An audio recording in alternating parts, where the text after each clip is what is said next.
வாடா சிங்கக்குட்டி 3 கால் ஓட்ட போட்டியில் முதல் பரிசினை தட்டி சென்ற மூக்கு நோண்டி அவர்களுக்கு என்ன கதை அணியின் சார்பாக ஒரு சிறப்பு அண்டா பரிசாக வழங்கப்படுகிறது. அடுத்தபடியாக சாக்கு போட்டி நடைபெற உள்ளதால் ஆங்காங்கே இருக்கும் வீரர்கள் சாக்கு போக்கு சொல்லாமல் உடனடியாக மைதானத்துக்கு வரவும். இவன் என்ன கதை.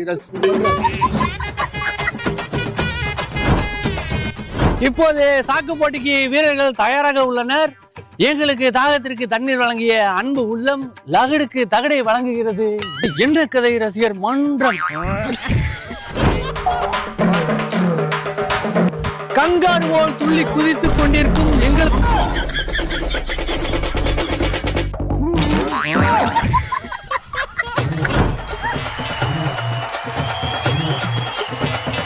எங்களுக்கு இரவு பகல் பார்க்காமல் ஒளியும் அமைத்து தந்த செவுட்டு சவுண்ட் சர்வீஸ் அவர்களுக்கு மிக